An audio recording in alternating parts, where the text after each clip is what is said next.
ഗവർണറുടെ നയപ്രഖ്യാപന പ്രസംഗത്തിൽ നന്ദി പ്രമേയ ചർച്ച ആരംഭിച്ചിരിക്കുകയാണ്. ഇപ്പോൾ ചോദ്യോത്തരവേളയാണ് നടക്കുന്നത്. ചോദ്യോത്തരവേളയ്ക്ക് ശേഷമായിരിക്കും നന്ദി പ്രമേയ ചർച്ച ആരംഭിക്കുക. ആരോഗ്യമന്ത്രി വീണ ജോർജ് ഇപ്പോൾ ചോദ്യോത്തരവേളയിൽ മറുപടി പറയുകയാണ്. പ്രതിപക്ഷ പ്രതിഷേധമുണ്ടോ എന്നുള്ളത് നമുക്ക് സ്വാഭാവികമായിട്ടും ആർ ഷീജിത്ത് ലൈനിലുണ്ട്. ഷീജിത്ത്, എങ്ങനെയാണ് നിയമസഭ ആരംഭിക്കുന്നത്? ആശുപത്രികളെ സമീപിക്കുന്ന രോഗികളുടെ എണ്ണത്തിൽ വർധനവുണ്ടായത് കാരണം നിയമസഭയിൽ 9 മണി മുതൽ 10 മണി വരെ ചോദ്യോത്തരവേളയാണ്. ചോദ്യോത്തരവേളയുടെ തുടക്കത്തിൽ ആരോഗ്യമന്ത്രി വീണ ജോർജാണ് ചോദ്യങ്ങൾക്ക് മറുപടി പറയുന്നത്. ശൂന്യവേളയുടെ തുടക്കത്തിലാണ് പ്രതിപക്ഷം ക്ഷേമ പെൻഷനുകൾ കുടിശ്ശികയായ സംഭവം ഉയർത്തിക്കാട്ടി അടിയന്തര പ്രമേയത്തിന് നോട്ടീസ് നൽകിയിരിക്കുന്നത്.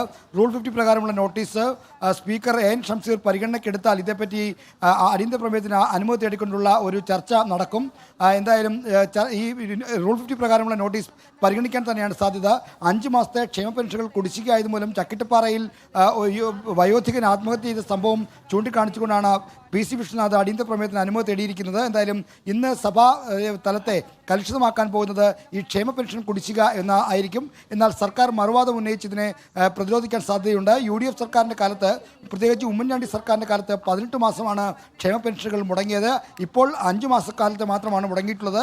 എന്തായാലും പരമാവധി തുക നൽകാനുള്ള ശ്രമമാണ് സർക്കാർ നടത്തിക്കൊണ്ടിരിക്കുന്നതെന്ന വാദമായിരിക്കും ഇതിന് മറുപടി പറയുന്ന സർക്കാരിൽ നിന്ന് ഉണ്ടാകുക. ആർ റോഷിപാൽ കൂടി നമ്മോടൊപ്പം ഉണ്ട്. റോഷിപാൽ, ഇപ്പോൾ ആർ ഷീജിത്ത് ചൂണ്ടിക്കാണിച്ചതുപോലെ ക്ഷേമ പെൻഷൻ വിഷയമാണ് അടിയന്തര പ്രമേയമായി PC വിഷ്ണുനാഥ് ഉന്നയിക്കാൻ പോകുന്നത്. ഞാൻ ശ്രീജിത്തിലേക്ക് തന്നെ തിരികെ വരികയാണ്. ശ്രീജിത്ത്, എന്തുകൊണ്ടാണ് ക്ഷേമ പെൻഷൻ വിഷയം ആദ്യം എടുക്കാൻ ഉദ്ദേശിച്ചത്? പ്രത്യേകിച്ച് എക്സാലോജിക് വിഷയം കഴിഞ്ഞ നിയമസഭാ സമ്മേളനത്തിൽ തന്നെ പ്രതിപക്ഷം ഗൗരവമായി എടുത്തില്ല എന്നുള്ള ആക്ഷേപം ഉയർന്നിരുന്നു. PC വിഷ്ണുനാഥിൻ്റെ സമയത്ത് നമ്മുടെ മാത്യു കുഴൽനാടനാണ് ആ വിഷയം നിയമസഭയിൽ ഉന്നയിച്ചിട്ടുള്ളത്.